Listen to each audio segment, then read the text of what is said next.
Is this it? Are we pencils downing it? Oh, yeah, we Pencils did. down, baby. Pencils fucking down. Here we go. Bam! There's that clap that we don't need anymore, Nope. but we still do. It just helps. Welcome to another Ramble, everybody. Ramble proper, number 266. Do you believe that? Wow, that's amazing. Amazing. And thank you to the great Joe Capone for putting all of our, for making us this new overlay. You can on Twitter, on Instagram at Podcast Ramble, and then on YouTube, youtube.com/RambleTube.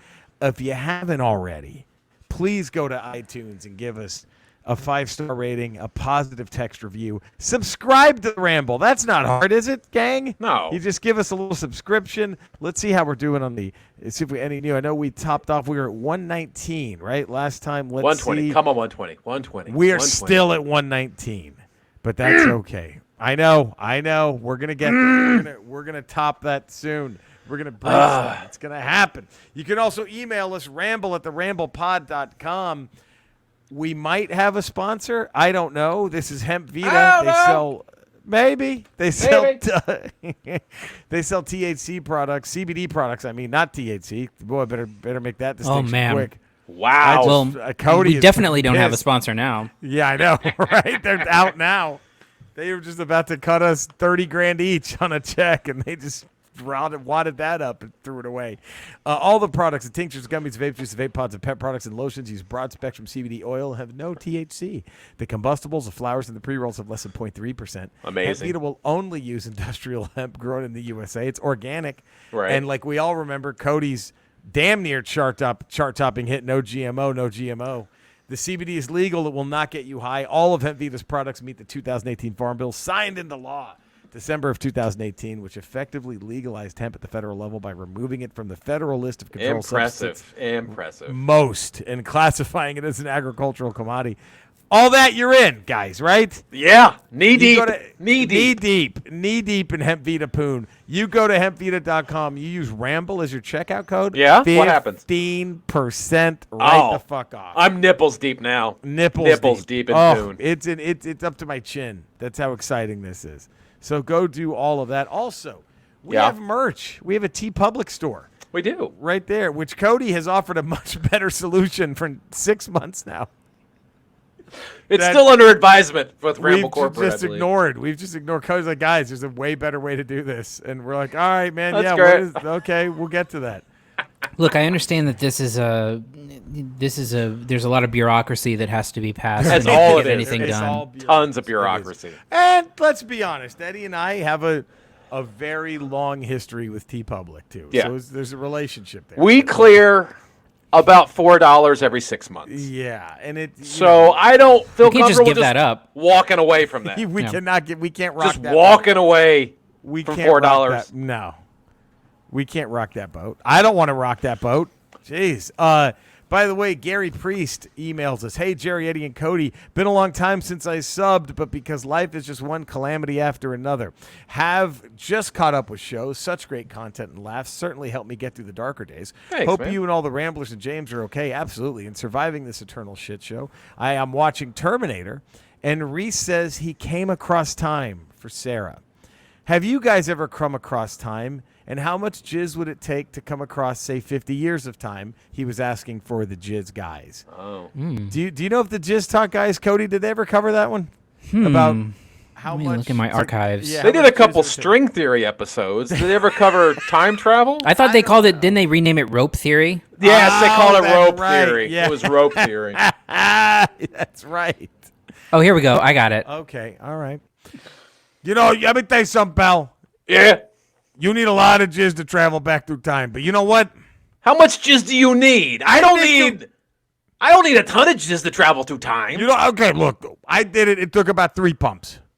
Okay. 3 pumps of jizz. That's a lot of jizz to you? From us, that's a lot of jizz. You know what I mean? Like John Q. Public, that's a mountain of jizz. You and me, but I'm talking about from us. The way From we us. Okay. That, to the layman, that's a lot of jizz, my friend. 3 pumps I guess. from us. I don't tend to think outside of us. Of course, but 3 pumps from us. That's Nice. That's a swimming pool full of That's jizz. a swimming pool full of jizz for some fucking loser. And not like some little little crappy pool you got in your back. I'm talking like Olympic-sized swimming pool. Absolutely. Of jizz. Absolutely. Yeah. Okay, I get your point. So you and I have both. I mean, one time I jizzed a couple of times. That's why I said a couple of teenage. Swear to Christ. I mean, I'm just so much that I've passed out, and then I woke up and I was in colonial gear. You kidding me? So I don't know. I don't know if I went back in time when I jizzed, Right. and then took on the personality of someone from the colonial times, or I just went into my closet and got my colonial costume and put it on. Well, the other thing too is you could have been channeling a past life, my friend. That's true. You could have been. You could have. But then that's not time travel. Now I'm going to different planes of existence to. You're like the show with the quantum leap, but with jizz. Quantum. Yeah. It's like quantum leap, but in a jizzing way. Right. Cody at the boards. Has time travel been proven yet? Has anyone proved the existence of time travel? Cody at the boards. Is he jizzing right now? I think Cody at the boards is jizzing right now. Has anyone? Is that official? Cody at the boards. Not officially. No, there's been some documents that have been published, but nothing real. No. Well, then we're trailblazers, my friend. We're trailblazers. You and I have jizzed enough to actually. I'm going to call it right now. We time travel. We fucking time travel. I don't want to be telling tales out of school. No. Right. No. But I got good word that when Robert Zemeckis made Back to the Future, the flux capacitor was actually filled with jizz. Well, how could it not be? How could it not be? That's what powered the time travel. Let me tell you something. You know what else I heard about that movie, my friend? Well, what'd you hear about that movie? These fucking cowards over there in Hollywood. Yeah. It was going to be 1.21 jizzawatts. Ain't that something? Are you serious? I swear to God. Are you Imagine. I don't like well, that. That all makes sense now. The flux capacitor needed gigawatts to travel through time. But they had to change the gigawatt, to make but you know what that makes it? That's taking food out of our table. That's taking food out of our plate. You do that. That you take food off. You see that man right there? You're taking food off his kid's plate. You do that. My kid's got to eat. Right. You could. And you're changing it from gigawatts to gigawatts. It's just very upsetting. But yeah, I do think you could travel through time if you jizz enough. At least us. Yeah, we should try after this. Yeah, let's do it. Maybe we'll see. We can maybe we alter events in human history. Oh, that'd be good. That'd be a good idea. Some stuff I'd like to change. A lot of stuff. That whole Napoleon thing. I'd like to. That whole Napoleon guy. I'd like to take out. I'd like to give that guy smack right across the fucking mouth. I'd like to jizz so hard that I go back in time and then I can jizz all over Napoleon. Yeah. Let me tell you something. Then he's stuck to that fucking Waterloo. You know what I mean? Right. Fucking stuck. And they call it Jizzaloo. All right, there we go. That was very interesting. Yeah, I remember that conversation. Yeah, God, they went off on a big rant there. Well, thank you, Gary Priest. Yeah, wow. Who knew? Graham and Faye. Jizzaloo. Greetings from the Great White North. Fellow Ramblers, sorry for the late entry. Hopefully it arrives just on the wire. It did. This whole working in healthcare during the Corona Cootie zombie apocalypse is really cutting into my Ramble prep times to start frantically typing this out at 5 a.m. on a Sunday. This is going to be quick and dirty. Just get our entries in. By the way, if you're still floating at 100% 5-star reviews with another 7 in Canadian iTunes. How about that? Ooh. We're international. And he shows a review. Someone said, as the spaz. On October 29th, 2020, such a great time. If I had one wish, it would be that I could hear it all again for the first time. Keep up the good work, boys. And this is before they heard Jizmas. I know. Who knows? Having listened to the show since the mid-double digits, I might one day, too, also get around to actually writing a review. #LazyRamblers. Oh, which reminds me, just a quick suggestion shout-out. I see that great Rambler Jen Schmidt has been working her social media magic and has been sending out digital breadcrumbs to the internets to promote the show as of recently. Yeah, Jen Schmidt's awesome. Fuck yes. As a byproduct of this, I suspect there is a new contingent of Ralph Report listeners who have begun to discover the Ramble. This week alone, I've received several instances of DM IM from the army of listeners who are trying to track down the source of some of Eddie's content, which has been referenced or pooped upon in the comments, i.e. the Frankensons Lego Nazis. Might have a good idea to give a quick refresh explanation of just how the Ramble flows. Hat, OCE top 5, had to submit entries and content, and ultimately none of this really matters as the show is actually controlled by Jerry's cats, blah blah blah. It's very true. But that's not a bad idea. So here's what we do. If you're new to the Ramble, thank you so much for joining, by the way. Thank you very much. And we appreciate it. What we do is every Thursday we have a show called Good Willow Hunting. because Cody's a film critic who's never seen Willow, which is just egregious. Which blows our minds. So we're trying to fix that by showing him some of the best movies ever made that he hasn't seen yet. Until we get to Willow. Like Cobra. Until we get around to Willa. And and then also on Tuesdays, we just do our regular Ramble Radio, which is like a condensed version of this show. Wednesdays is Ramble Proper, where we have a open, close, on. We have a what hat, so... Hall of Fame hat. Hall of Fame hat. So in American baseball, when they go into the Hall of Fame, they have to pick the hat of the teams. If they played for multiple teams, what hat they're going to wear when they go in. So we just fuck with that and do a absurd version of that, and you all get to vote by emailing us at ramble@theramblepod.com. We pick some kind of thing to have an open, close, and encore, and we decide on that, and then we do a top 5. And if you match the trifecta of Eddie, Cody, or myself, any one of us, on the top 5, you get something awesome. So how about that? So all the more reason. That hasn't been done in, I would say, almost 2 years It's now. been a long time. It's been a minute. And then every Friday on Ramble Radio, we have a brand new Stall of Fame, the L. Ron Hubbard room clearing shit Stall of Fame. Yesterday was pretty stunning, wasn't it? It was must see TV. Must see TV was who got in for the new.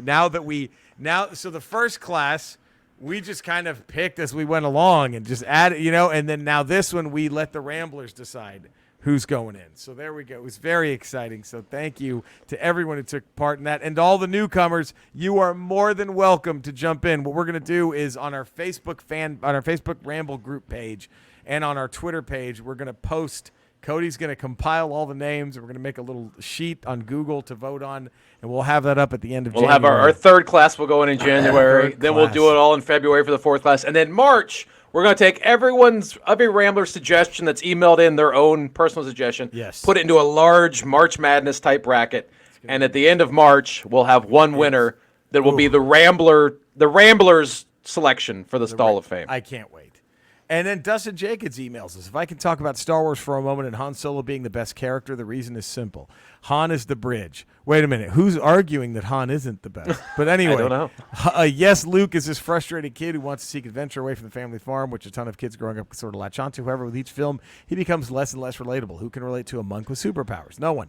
We'd like to have those powers, but it's a disconnect. Han shows up because Harrison is playing the character very nonchalant. He doesn't believe in any of this BS because Harrison doesn't either. He's making the film out of a favor to George, but he thinks it's all bullshit. He's too cool for the movie he's in. He doesn't act like an alien or some super being. He acts like a human being who's had to work hard and scrape by his whole life to survive. He drives a beat-up piece of shit. He's in debt. He's relatable. Maybe not the murder part, but certainly I don't want to deal with any of this rebellion part. In regards to Carrie Fisher and Harrison, the reason why they had history because while making Star Wars. Fisher revealed this in her last memoir, so she released before she died. Harrison was reportedly pissed about it because he was cheating on his then wife. So either his ex-wife didn't know about the affair until the book came out, or he felt the PR wouldn't be good. Anyway, Carrie wrote that she was legitimately in love with Ford, but it wasn't the same for him. She still had feelings for him as the book was published. This kind of brings a new meaning to the I love you, I know bit. Could also be another reason why Harrison wanted Han to bite it. He wouldn't want to have to hang out with his former lover under the nose of his then wife. Harrison Ford is a fucking pimp, and therefore so is Han Solo. But I will say, yeah, we all knew that they were banging, but like, I don't think that has anything to do with chemistry, because I don't think he was fucking the guy who played Chewbacca, and he had great chemistry with Chewbacca. I mean, I don't think Luke was fucking the little guy who was inside R2-D2, and they had great chemistry. So I just think it was, I think a lot of it was just Harrison Ford's. And didn't Hayden Christensen and Natalie Portman have a thing, and they had no chemistry? Oh, did they really have an actual thing? I don't know if they had it. I don't know if they had a thing during, but I think after they might have had a thing. They boinked a little bit, and they had zero. I saw my favorite quote of that ever is like a reviewer said those two couldn't have less chemistry if they were in separate films. That's great and true. Sadly, yeah, man, wow. Well, there we go. So there it is. Look at that 14-minute intro. What? Cody, if you don't mind, hit that theme song, and we're going to get rocking and a-rolling. And if you know the words. I don't. All right. Let's see if we can do this. Yeah, I am the Astro Creep, a demolition style American freak. Yeah, I am the crawling dead, a phantom in a box shadow in your head. Say, acid, suicide, freedom of the blast, read the fucking lies. Yeah, scratch off the broken skin, tear it to my heart, make me do it again. Yeah, yeah. All right, there we go. More human than human. More human than human. Oh. Is that their best one? I don't know how you use the word best in that. You're not a White Zombie fan. I'm a zombie fan. More human than a human. I don't think it's their best song, but it's pretty good. It's pretty good. That opening is killer. I like the music. It's just when he starts going, you tune out. Yeah, a little bit. I really like Supercharger Heaven. Is my Supercharger top. Heaven is fucking great. But see, for me, it's Thunder Kiss because that's what got me into him. The first time I heard that song, I was like, "Oh, this is fucking great."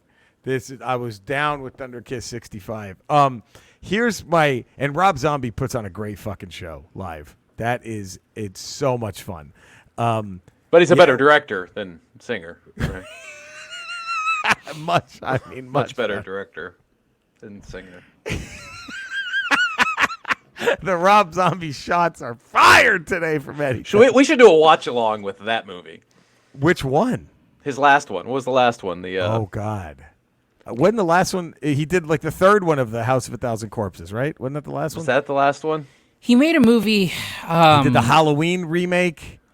His last movie was a smaller one that came out. Oh, wait, I'm thinking Danzig. My bad. Oh. There we go. Okay, I'm thinking Danzig. Danzig. So Danzig has a new movie coming out soon. Really? After Veronica? He got more money to make another movie? Wow. It is a vampire western movie. Oh no. And it is called it's a vampire spaghetti western called Death Rider. Oh, that's wow. Oh boy. Oh, excuse me, Death Rider in the House of Vampires. Oh, okay. That makes it better. Because I thought we've seen Death Rider do a lot of things. It stars Devon Sawa. House of Vampires before. Wow, Devon Sawa coming back big. Mm-hmm. Yeah. Do you think Rob Zombie, if he's happens to be a Rambler, he's pissed that Eddie confused him with Glenn Danzig? What if Danzig is a Rambler? And do you think he's pissed? Like, I'm not that fucking guy. Danzig might be a Rambler. I mean, if anyone. More human than human. More human. Mother. Tell children not to go my way. What they did, what they say. Mother. Is he talking about sexually assaulting the daughter in that song? I think Gonna so. take your daughter out tonight. Gonna show so. her power. Yeah, he's like, I'm gonna go date rape your daughter. Is what I think he's saying in that song. Not about to see your light. How do I know those words? I don't even own that song. I don't even own that fucking song. Mother! Boy, let's see if I can do this. I can show you till you're bleeding. Not about to take your life. If you want to find her with me. Yeah. What if she doesn't? It looked like he's taking her whether she wants to or not. Right. That's not fair. But baby, it's cold outside. Needs to be fucking scrapped from the books. But Danzig's mother is okay. Mother. Oh shit. Here we go. Let's get into it. I think we have a Hall of Fame hat to start talking about. We do. And Cody gets to, man, I wish I were Cody. This is Eddie. This is just his second time here near harmonica. Second go round. Here we go. It only gets better. Whew, you just start noticing new songs.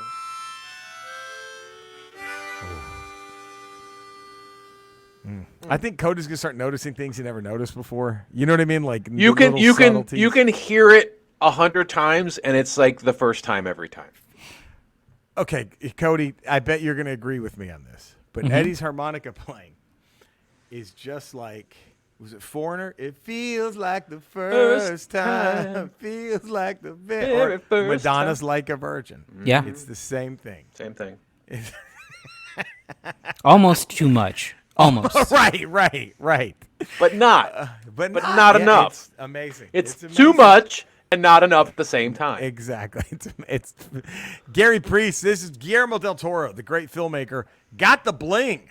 Oscar. Did all of that trio of buddies, have they all won Best Picture now? right? It's him, Inarritu, and Kuran. They're like besties, the three of them, right? Mm-hmm. And they've all brought home the gold. For now, my Guillermo Del Toro film, let's just get to Gary Priest. He goes Pan's Labyrinth. Okay. That's a heck of a choice. I showed it to Andrea, and she liked it a lot. But she was like, I guess, I don't know what made her think it was just like a Wizard of Oz type movie. Oh, it's not that. He was like, wait, this isn't. That's not that at all. It's a smidge R-rated Wizard of Ozzy, I guess. Yeah. Damien Bottriell, happy fucking New Year, Ramblers. Damien from Australia, back for another year rambling. Hope everybody's been staying safe. Only a week into 2021, we've already reached the serious fuck levels of craziness. Yep. No Guillermo Hall of Fame for me, so I'll revert to last week's boxing movie. It's got to be Rocky, but I'll give an honorable mention to Cinderella Man, which I feel is highly underrated. That's a good one. Colin Mags. Hi, guys. Happy New Year to all, and hoping this year is better, more prosperous one for you and all my fellow Ramblers. Not going that well so far. I know. Hope things calm down in the USA soon. You guys are really having a rough time. Stay safe, everyone. Now to the lists. Pan's Labyrinth, just a beautiful and an interesting story. Zachy D, Zach Dahlem. Hey guys, before getting on the list, I need to make a confession. I plan to use my exalted status as an OG Rambler to lodge a formal objection to the certification for the votes for the L. Ron Hubbard Room Clearing Dump Stall of Fame. Really? Cody, are you sitting down for this one? You sitting down? Only the calm, reasoned, and reassuring words of one Cody Villafana talked me off the ledge of inciting Ramble anarchy. Oh. Cody is a hero, boys. And if this doesn't get him a proper contract, I don't know what would. Yeah. Zach Dahlem. I had to do some damage control. Wow. Right. I had to Kellyanne Conway my way out of it. But it worked. It worked. Wow. Now, Cody's our Lindsey Graham. He is. He's our Lindsey. But you know what's interesting is, I can tell you what, I think it's great that Zach Dahlem gave Cody that love, but I have a feeling that wherever Joseph Santos is, he had to be restrained hearing that. His buddies had to He hold is him back. Furious right now. Joseph Santos. I almost don't want to know what he's going to email next week because of this.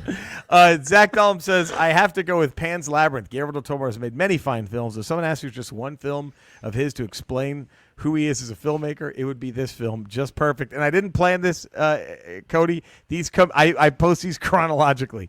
Joseph Santos says, hey, Jerry, Edwin, Andrea, and Jack. Okay, Cody, without saying how old you are, because you never ask a lady that what movie is the same age as you. Jerry, wait till he starts. It doesn't matter what movie it is. He wanted Rocky right there, Cody. Hashtag Kylo Cody, only red 5. Cobra A+++. Hashtag I'm going to miss the Cowboy games.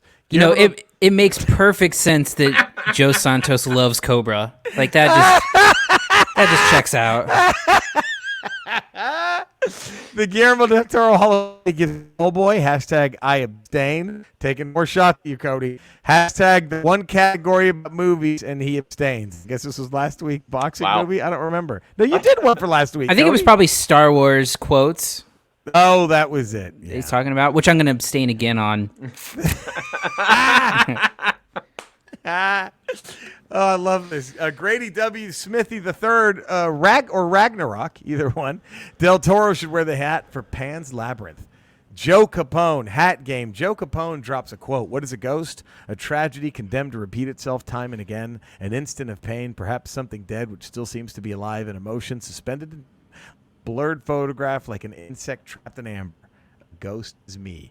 The Guillermo del Toro movie that goes into the Hall of Fame is The Devil's Backbone. Not as much of a mainstream success as some of his later films, but I absolutely love this film. From the first time I saw it about 10 years after its release, I watch it every Halloween. Graham and Faye, they go what bizarre, fantastic visuals you get from his work. They're truly like opening up that odd graphic novel on the back of the spinner beside the main shelf of comics. But once you discover him, you see what this twisted genius can do behind the lens. I'm going to have to pick the first time that he was really able to spread his artistic visionary wings. And the hat he walks up to the Ramble Hall of Fame podium has to have a big red fist on it. Without the success of Hellboy, we just don't get all the really bizarre trips to come. A nitpicker's note, I've yet to see the reboot, but by all accounts from everyone that I know who has seen it, it's apparently an unpolished CGI mess of storyless hot garbage, which is too bad, as I thought David Harbour was a good fit to take the mantle from Ron Perlman. There we go. Hellboy's a great one. Dustin Jacobs says the one that got him the bling, The Shape of Water. Thank you all for entering that one. I'm going to have to go. I'm with Joe Capone on this. For me, it's The Devil's Backbone. That one, like, I don't think I even liked Mimic, the shitty movie that he kind of first broke into America with. I thought it had some pretty interesting moments. The one with Mira Sorvino, I think. And then I love Blade 2. Like, I almost picked Blade 2. I love and I almost picked Blade 2. The two Hellboy movies are so much fun. Pan's Labyrinth, I think, is a masterpiece, and same with Shape of Water, but I don't think you get those without Devil's Backbone, if that makes sense. I think Devil's Backbone really is just, you are really seeing what this dude can do by mixing elements of horror and just a great story, really good drama. It's Devil's Backbone is my pick. Yeah. Cody? Yeah, I'm also going with Devil's Backbone. So good. It's the one I saw. I saw it after Pan's Labyrinth, and you could definitely see the formation of how you got there. You have this sort of like, you have this super grim kind of gothic fairy tale almost in a way, and it's one of the ones that set the table too for like involving kids in like a really dark way. Which not a lot of people will go there, and I think that's why Del Toro is such an interesting director, because he will go there with kids, and it makes for something that super unique. Cody, have you ever seen? I know I've gone on about this movie, but have you seen Night of the Hunter yet? No, I have I bought the Criterion at the last sale, and I just haven't watched it yet. It is. We got to maybe do a Good Will Hunting, because that inspired most of his work, because it's that idea of you put these kids in an awful situation, and for the most part, as the adults just let them down. Now, Guillermo Del Toro doesn't go as dark as, because in Night of the Hunter, there's a long stretch where the adults just let these kids down at every turn. At least in Del Toro films, you have the Mercedes character in Pan's Labyrinth, right? Or the old guy in Devil's Backbone, who becomes a good. But yeah, there's Devil's Backbone is so good. Eddie, what do you got? What's yours? I went with Hellboy. Hellboy is so much fun. Because it's so much fun, and it was one of the first. Before we had this long string of MCU movies where we're like, okay, they knew how to do a comic book movie before they figured it out. Like, that was, to me, that was one of the first films it was so where they good. They figure out how to make a comic book movie. Yeah, dude, and Blade 2 has that as well, I think. Blade 2 does have that as well. Dude, I remember how big the pop was when he's freed, he's about to fight the bad guys. Yeah. And I think was it Whistler who throws him his sunglasses? And it was like this big heroic moment. And he just catches his shades and puts it that was such a comic book thing. But like Ron Perlman in Hellboy, God, it's just like so it looked like a living comic book. Yes, the movie it really did. And it was like, this got it. This knew how to do it. I was already in, like, the intro, but what really had me all in is that one shot where he punches the SUV and it flips up in slow motion. That was like, oh shit, they did it. Like, they did it. I was fucking. Cody, I never saw the new Hellboy. Was it as bad as everyone says? I didn't see it because I heard about how bad it was, so I didn't have to. So I didn't see it because it was a reboot, right? It wasn't. Yeah. They didn't continue the story. They just started over. Like, I don't need a reboot that close together.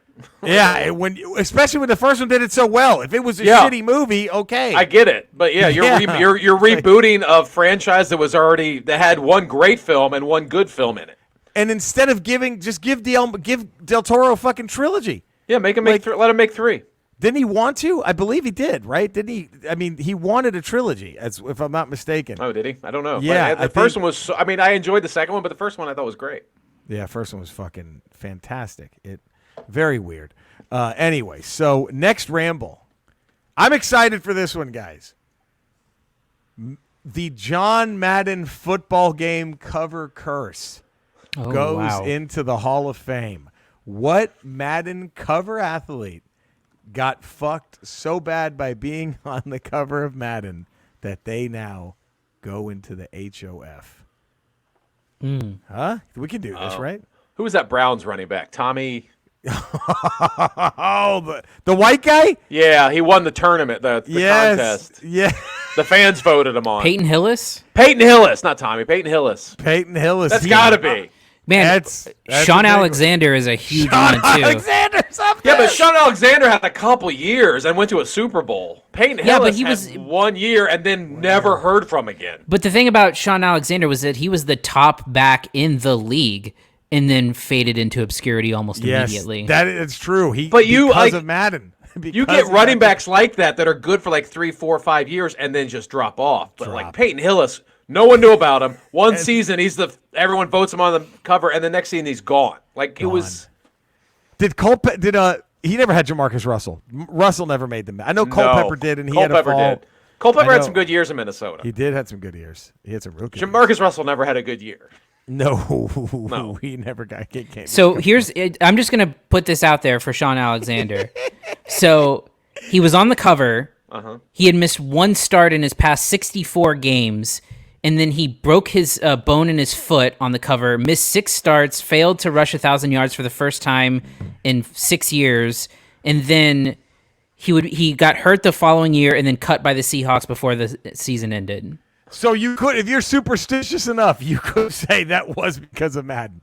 Like you could, because Eddie's right. Running backs will have that fall, but you could directly link this to that being on the cover of Madden. Like that. You could. I just don't. I just never seen anything like a Peyton Hillis before, where he came out of nowhere in 1 year and then was completely gone. See, I think the difference is that he it was like an overnight success and then faded away versus a guy who was like on the top of his game and then got Madden and it knocked him off completely. So I think that for me that's going to be really Antonio Brown is a good one. I'm sorry, there's one more really good one. Yeah. After so Adrian Peterson was on the cover in 2014. Yeah. Peterson was indicted on child abuse charges and suspended after game 1 of the 2014 season. Right. And he was suspended the rest of the year. Now he did come back, but he did come back. I mean, how is Antonio Brown not a fucking? Because he's probably going to make it to the NFC Championship this year. Yeah, he might. Yeah, that's true. Oh man. And his hasn't been a series of bad luck or freak accidents. He's just an insane person. He's a psycho. Yeah, he just lost his fucking mind. So I don't know if Madden cursed would have. I mean, I guess you could look at his career and go, it's not what it was because he was on Madden. But at the same time, it's like these other guys had these freak injuries that sort of knocked them down. Whereas, he's just been his own worst enemy. He really has. That's true. That's true. You can't really. Man, that's. I mean. Dorsey Levens. Wow. Oh no! I think I know mine, guys. Mine's 2008. Vince Young. Vince Young's a good one. Vince Young in 2008. McNabb in 06. Here's one. So there's different like covers. Like some are in Europe only. In 1999, on the cover of the European version, Garrison Hurst. Oh, wow. Who had the best season of his career, 1,500 rushing yards. Wow. And then on the first play of the divisional playoff games, he broke his ankle and he didn't play for 3 years. God, you know who else? Michael Vick. Remember, after his rookie year, he made the cover and then he breaks his leg in the first preseason game or whatever. Michael Vick was another big one. And Eddie and I were talking about that. Remember how we were talking about how like Michael Vick, I think, is one of the greatest what ifs in all of sports because he did at the pro level what nobody does, and that's dominate like at the college game. You know what I mean? Like the way that it was like everybody's strong, everybody's fast, but he was still stronger and faster than everybody else. Yeah, to come in and be the best athlete in the league at that position was unheard of. It's insane. Like, and he messed all of that up. Fuck that! Oh, and it was that leg. So all right, there we go. That's gonna be a fun one. Ramble Tuesday, Ramble at theramblepod.com. Cody, I think it's time to open, close, and encore, and get your ears ready for an assault of harmonica goodness. Open, close, and an encore.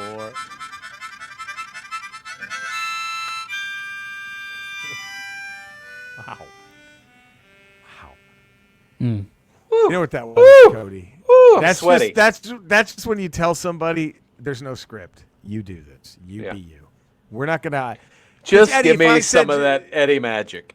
Right. I mean, I hope you appreciate that, and you don't have to, But I hope you appreciate that I've never tried to constrain your harmonica playing. I've never been like, Eddie, can we I need this specifically. Well, just knowing you, I know that's something you never asked, so it's never crossed my mind. Right, that's just not in your personality to try to hamper an artist. Right. I'm just saying, Cody, if there's ever a time when you and Eddie have to cut something with the harmonica, just remember that. You cannot put any binds on him. You understand? Yeah, I mean, I wouldn't tell, Picasso not to paint a certain way, Exactly. I appreciate that. Thank you. I mean, and to any Picasso marks out there, let's chill the fuck out, okay? With your emails at Cody. Seriously. Right? You heard it. You just heard. So this is Frankie Valli and the Four Seasons, the Jersey guy, Jersey Boys. The movie that should have never been made from adapting a musical. Gary Priest, GP, right, Eddie? GP? GP, that's the name, yeah. GP. Yeah. You open with December 1963, Oh, What a Night. You close with Walk Like a Man. You encore with Sherry, Baby, Sherry. Can I seek the best Star Wars quotes? I missed last week's and didn't get a mention. You got it, GP. Palpatine. He became so powerful, the only thing he was afraid of was losing his power, which eventually, of course, he did. Unfortunately, he taught his apprentice everything he knew. Then his apprentice killed him in his sleep. Ironic, he could have saved others from death, but not himself. Anakin, is it possible to learn this power? Palpatine, not from a Jedi.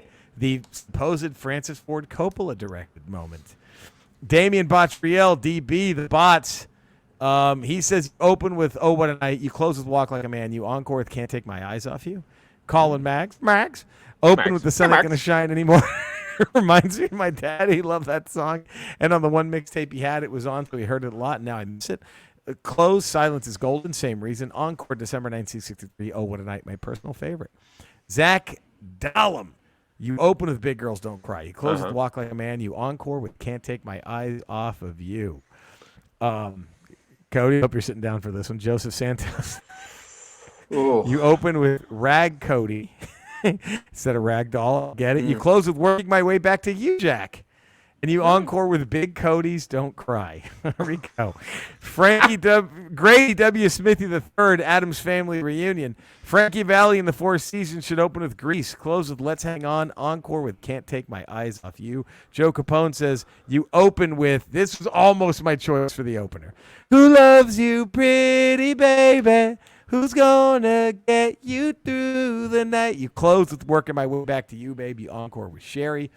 Graham and Faye of Winnipeg fame. You open with Grease. After all, it is the word. You close with Walk Like a Man. You encore with Sherry and Big Girls Don't Cry. Then he shows a meme of Han going Frankie Valli. Even Yoda thinks he's old.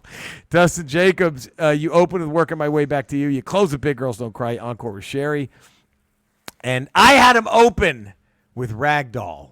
I just love that opener. Nice. I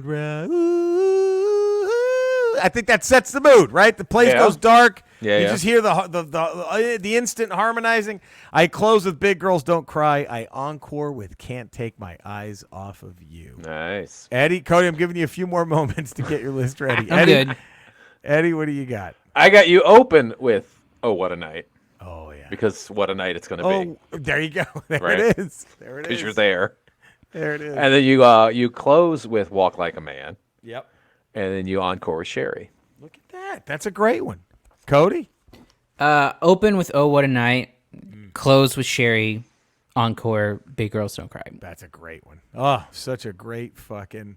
I think them and the Beach Boys are the only bands to have a charted hit across 4 decades. That's pretty bonkers. Yeah, that's pretty nuts. They're the only two that pulled that feat, which is pretty nuts, I think. But I think maybe another one in there. Maybe the Stones, but no. Stones, maybe? You would think the Stones, but Bowie? Yeah. Did Bowie? Bowie, No. Bowie had like the Bowie stuff in the 70s weren't really hit. They were just great, but they Billy weren't Joel? like hits. Billy Joel. Nah, he wouldn't have been 50s. He would have been 50s. I don't think he'd be in the 60s. Maybe late 60s. 70s, Yeah. 80s, 90s. Yeah. That's crazy, but yeah, that's a Frankie Valli. So Ramble 268, 3 Dog Night, baby. Let's do it. Ooh, 3 joy to Dog the Night. world. What would 3 Dog Night open, close? Jeremiah was a bullfrog. Oh, good. And Cody, do you mind reading and playing video games? It's time. We're running through this. This is a heck of a ramble. I'm reading books. I'm playing video games. Bring your pussy Eddie, this is another here. great one. Reading books and playing games. Ooh.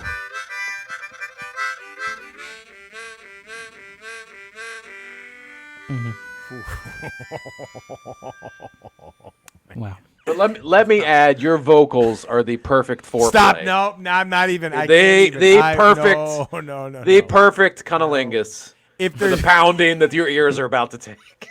if there's anything, I would say if my vocals are worth a piss in a bucket, Eddie. No. It's just because I am so excited to get to hear you play. Your vocals. I'm upping my game. Your vocals are the lick it before you stick it. Thank you. I'm honored. Coming from you, forget it. That's like John Lennon telling me I wrote a good song. I don't even want to. I can't even. That just wow. That is, man. You know, game recognizes game. You know, game recognizes game. You know, the great Delbert McClinton, Texas blues guy. Yeah. He played harmonica on the big. Remember that hit, the "Hey Hey Baby"? Yeah. I want to know. John Lennon. They did a gig with the Beatles. And Lennon loved that harmonica line from that song that he taught Lennon how to play it, and Lennon did a variation for I Should Have Known Better. Right? Yeah. Rumor has it that Delbert McClinton learned everything from you. So I just wanted to put that, just tossing that out there. Look, we could spend 5 or 6 podcasts on that story alone. And I don't want. That's not why the Ramblers come here. All right, I'm just saying. Maybe down the road we'll do a whole anthology about how you're responsible for the Beatles. I mean, is that? Can I just say it?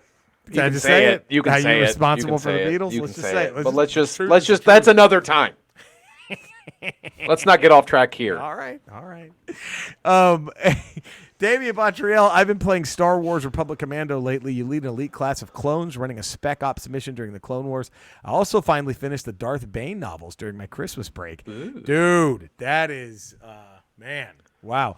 If I'm not mistaken, again, I hate to out your business like this, Cody. Mm-hmm.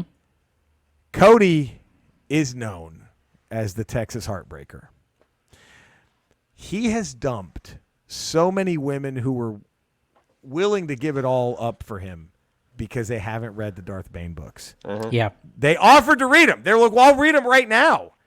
And Cody was like, bye. If you haven't already read them, why am I wasting my time? Why am I wasting my time? Is that true, Cody? Well, it is, and I also wait until like we're in the thick of the relationship to do so. Like you would think I would ask up front to kind of weed it out, but no. Right. But that's not the Sith thing to do. That's right. Exactly. Right. That is. Is that a new pot? Do you think we could get any traction? I think we'd have to have actual sponsors giving us a lot of money to start a Cody Reads the Star Wars Novels podcast. Oh, good God. Legends or canon? All of it. All of it. Canon. All right. The fucking Darth Bane novels. The fucking Cody, what's a bigger hell, reading those or reading the William Shakespeare novels that he put out that he had other people write for him? Oh God, I think probably Star Wars because it's canon, right? So you have to. Yep. You have to like. You can't just like throw it away. You have to remember what goes on because it may come Right. back at a different time. It's interesting because they had boatloads of Star Wars books that came out after the movies, and they were thought of as canon. And then when Disney bought them, they said, nope, none of that's canon. So it all became what they called legends. But then what Disney did is they kind of took the stuff from those books and said, well, let's just like change a little bit, and then we'll make that canon. So it's pretty interesting. But they're pulling that as a lot of it's their farm system, sir, for what they're putting out now, sort of. Yep. Yeah. Now, okay, Cody. Mm-hmm. I wish we were here because I think Cody might need to be restrained. This is Joseph Santos's reading, and Cody, just remember, this. I think to me, this is okay. He says Mario Kart Live, the home Mario edition. I think maybe I will buy Madden. I feel a challenge coming on. Hashtag, I bet he wishes I would abstain. Oh. You got a PS5, buddy? Shit!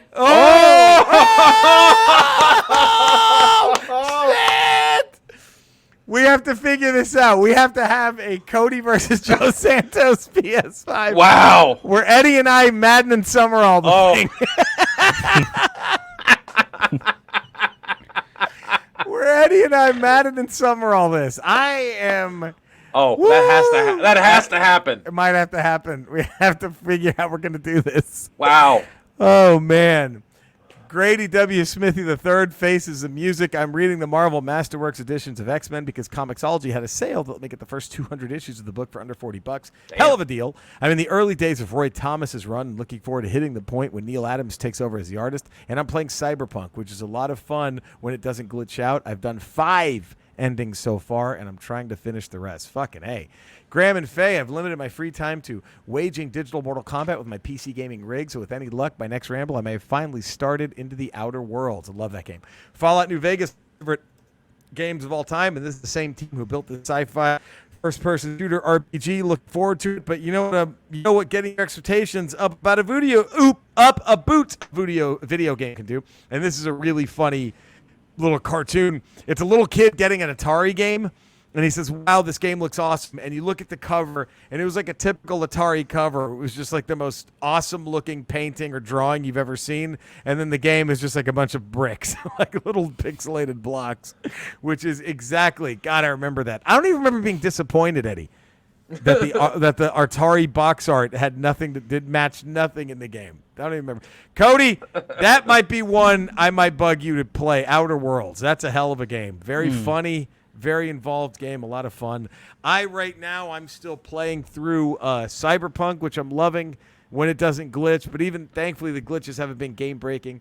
I've been really enjoying the Spider-Man Miles Morales and the remastered Spider-Man on the PS5. Because the good news, Eddie, once you get the PS5, if you get the Ultimate Edition of the Miles game, it comes with the PS4 Spider-Man remastered for the PS5 with the Tom Holland look, and all the DLC is free. So all the Black Cat shit is just part of it. That's really good. Cool. And then, of course, still playing Animal Crossing, and just got the Final Fantasy VII Remake. They're having a massive sale, which, can I tell you something? Andrea doesn't like it when I buy video games. So why are you still together? I know. But it was funny, but I was twitching, and my godson, Carlos, was like, hey, I said, I'm going to play Final Fantasy VI, which is part 3 in America. I'm going to play that. I'm probably, as you're listening to this, I'll probably be playing it tonight on Twitch. And he said, when are you going to play the Final Fantasy VII Remake? Mm-hmm. And Andre happened to walk into the room, and I go, I ordered it, but it's not here yet. She's like, you did what? He fucking outed me. Wow. Even though it was half off, and I used my GameStop rewards. So I just paid like $5 for shipping. He's out. He's out of the circle. He's out of the circle. He's out. I couldn't believe the guy. Eddie, you playing anything? Reading anything? I'm going heavy into Fallen Order right now. Oh yeah, baby. I finally got back into it, and Colton and I are going through some missions, and it's getting pretty good. We just met up with Saul Guerrero. Oh, okay, okay. Now this is canon. Right? Like, this dude is out there somewhere that, I don't know how it ends. They were talking, no Mandalorian spoilers, but they were talking about who did Grogu call. Right. And there was a list of the Jedis that we know are still out there. And he's one of them, Ahsoka, Ezra, Luke, and what's the guy? Cal is his name? Cal. I think. Yeah, Cal. That's interesting. So those are the 4 Jedi that we know are still alive during that time period. That's interesting. So. We'll see. That's who knows? That's Cody. You playing anything besides what we already did? No, I got heavy into like fantasy sports this week. Gambling, you addict. Yeah, gambling. And started gambling, and so I've been watching a ton of like random ass basketball games and during the evenings. And you find yourself invested in an Orlando Magic game, and like while we were doing this, I did a parlay on Blake Griffin and Rudy Gobert in the second half of their game. I've been, but I did play you on Twitch Monday and Tuesday, so that's the only video game play I got in this week. And then this past Monday we did it. That sounds exciting. Our Monday Night Football. What did we do you think? I know we haven't done it yet, but what do you think? Think we'll do Madden or think we'll do FIFA? I think we had more fun. The people had more fun with Madden. So Madden I think probably fun. Madden. Madden was a fun one. Because I think they loved how I fell apart trying to go normal the first 8 seconds, and then they fucking you couldn't resist. I couldn't resist Hail Mary. But it was fun though, because I tried to play your own game at you. So I completed a fake 2-point conversion to an offensive lineman. Yeah. I did a surprise onside kick. I almost got. You almost got that one. That was fun. It was fun. All right, I guess it's time, Cody, for our top 5. Look at this as we round out and get ready to say goodnight for another day. All right, let's do it. Ramblers, let's do this. It's the time of the show where we rank the top 10. 5. Seamless. Thank you. Seamless. Oh, man, these are the top 5 worst lines in Star Wars dialogue history. We start with Gary Priest. What do you got, like about 30 minutes, Cody? Yeah. Oh, we'll be good. Okay, good. Just want to make sure. Gary Priest, number 5, I hate sand. Emo Anakin at his absolute worst. Number 4, are you an angel? The pod racing kid sure is a dork. Number 3, you don't want to sell me death sticks. I think we all need some sticks just in case 2021 is worth 2020. Number 2, every single elongated no. And why? He asks. Number 1, what I told you was true? From a certain point of view, Obi-Wan's a dick. Stay safe and stay sane as you can. Gary GP, Damian Bottriell, my top 5. I missed last week and feel you guys have all the bad lines covered. I'll give you my best lines. Number 5, Eddie, I forgot this one. In Rebels, Ezra Bridger, I don't fear you. Darth Vader, then you'll die braver than most. Oh, that's a great line. That's a mic drop right there. That's a great line. And they brought back JEJ for that one, didn't they? Yeah, I believe, right? And then Revenge of the Sith, so. He goes the tragedy of Darth Plagueis line. Number 3, Clone Wars, Maul after Obi-Wan shows up. You cannot imagine the depths I would go to stay alive, fueled by my singular hatred for you. And then The Mandalorian, won't say who's saying it for Cody's sake, but Jerry and Eddie should know you have something I want. You may think you have some idea what you are in possession of, but you do not. And number 1, Return of the Jedi, Luke, I am a Jedi like my father before me. Looking forward to another year, you guys. 2020 gave us jizz talk. What does 2021 have in store for us? May the Force always be with you, Damian Bottriell. Number 5, Colin Maggs. Sorry, guys, but I'll never turn to the dark side. Whoa, Colin Maggs, his number 5 worst line was Damian Bottriell's number 1 best line. Wow. I'm a Jedi like my father before me. I'm sorry, but the same father who turned to the dark side became Darth Vader and helped forge the Empire. The same father who's responsible for slaughtering how many Jedi younglings, Jedi rebels, and sympathizers? The man who only seconds earlier you were in a deadly lightsaber duel, who was trying to kill you, whose hand you just chopped off. That Jedi. Come on. Number 4. What's your family name from the end of Rise of Skywalker? Just dumb. Number 3, sandstorms are very dangerous from The Phantom Menace. Number 2, anything Jar Jar said or the Gungans. Number 1, I hate the speech from Attack of the Clones. Makes my toes curl to this day from the sand speech. The sand speech, of course. Yeah. So the man who wonders if Hacksaw's 2x4 was alluding to his cock size 2 long, 4 wide. There we go. Only one person to ask. I know. Only one person to ask. Oh, she's talking to her mom right now. Zach Dollum says, honorable mention, I'm pretty sure Jar Jar says he was banished for crushing the boss's head giver. I didn't include that line in my top 5 because A, I'm positive that's what Jar Jar's gibberish translates to, and B, if that is what he said, I submit that banishment was a light punishment for such an offense. Number 5. Use the thinking people gonna die. Use the thinking people gonna die? Use the people gonna die. Number 4. Boss Nass, Misa thinking, Wisa being friends. Misa start a beef. Number 3 for Eddie, Misa no have no boomba. Misa no have no boomba. Number 2, I didn't have this one. I forgot about this one. So have you grown more beautiful. I mean, for a senator, I mean, Zach says that's when I knew we were in trouble in episode 2. Eddie, your thoughts on so have you grown more beautiful? I mean, most of my dialogue choices for my list come from the dialogue between Anakin and Padme. It's so bad. It's some of the worst stuff ever written for any movie ever. It is The Room bad. It is The Room bad. It is. Absolutely. You're not wrong. And then Zach Dahlm's number 1 is Anakin's I don't like sand speech. I can't even bring myself to type it all out. That's it for me until next time. I'm Dahlm, and you're not. Joseph Santos. The worst line. Joe, this is only going to fuel Cody's Madden training. Number 5, Cody is Princess Leia. You came in that thing. You're braver than I thought. Cody is C-3PO. I never knew he had it in him. Number 3, Cody is Han Solo. Point that thing somewhere else. Cody is Han Solo. Backdoor, huh? Good idea. Cody is Wedge. Look at the size of that thing. Honorable mention, Cody is Porkins. It came from Cody. Dude, I'm just saying, Joe, if the score gets run up on you, this is going to be why.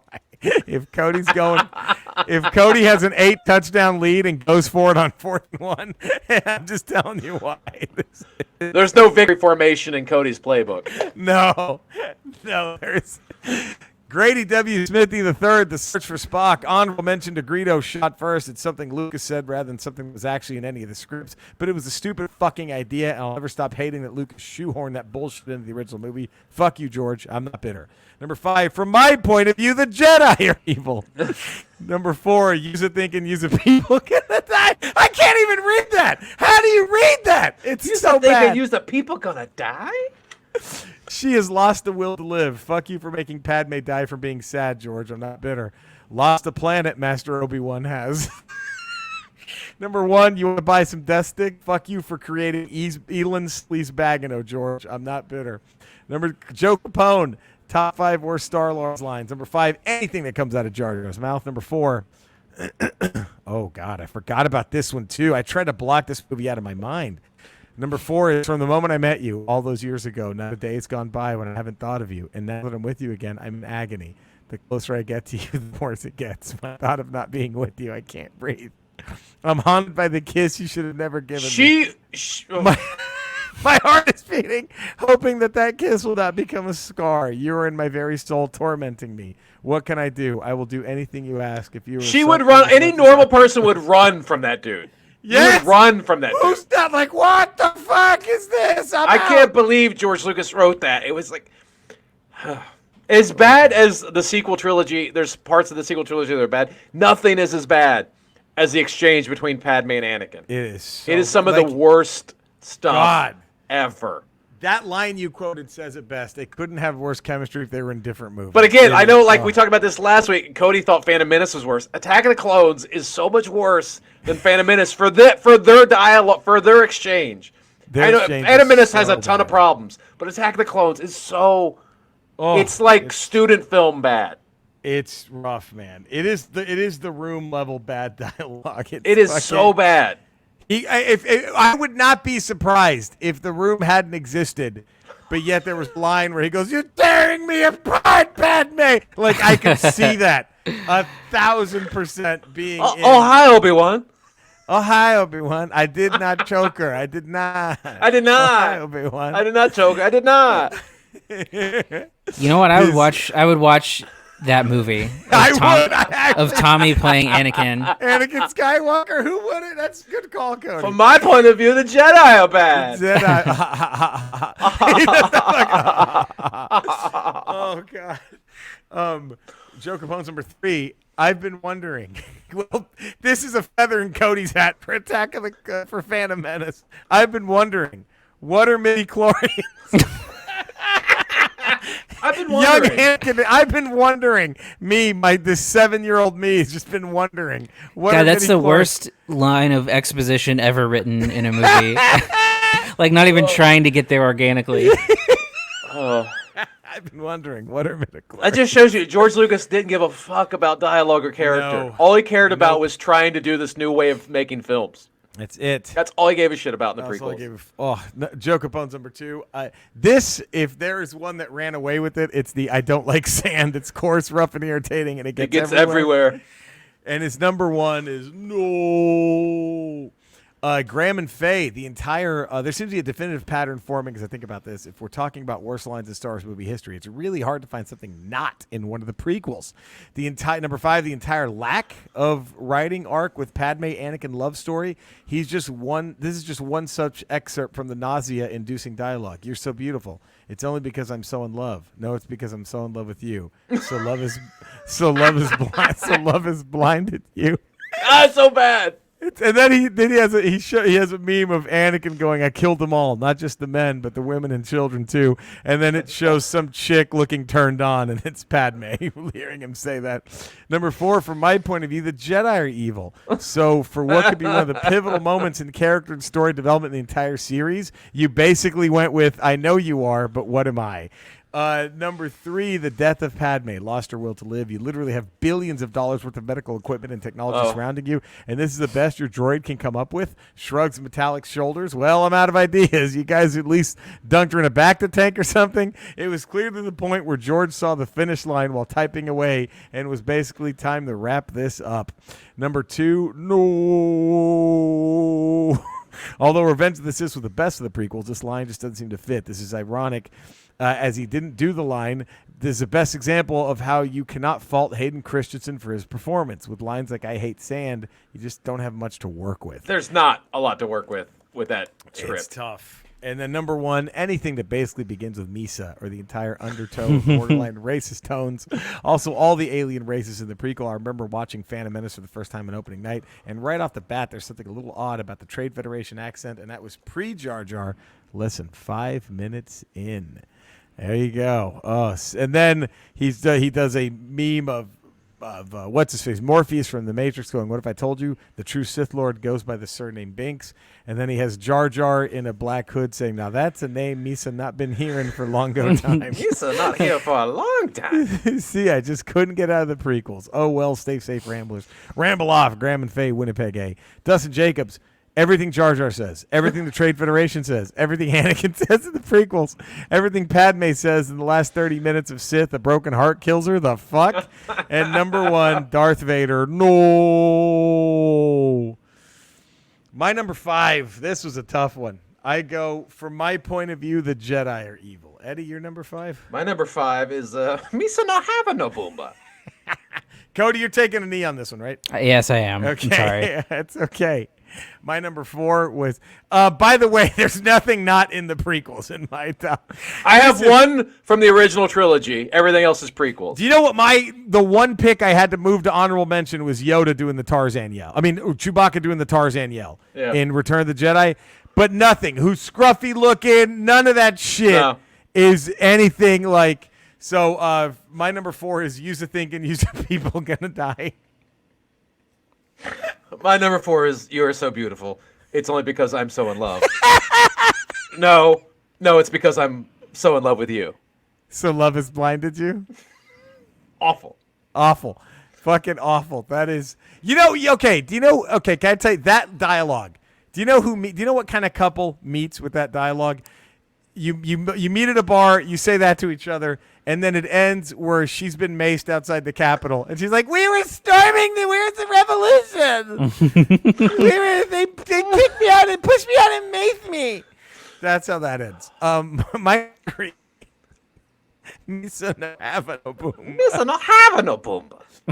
God damn it! So bad. It's so bad.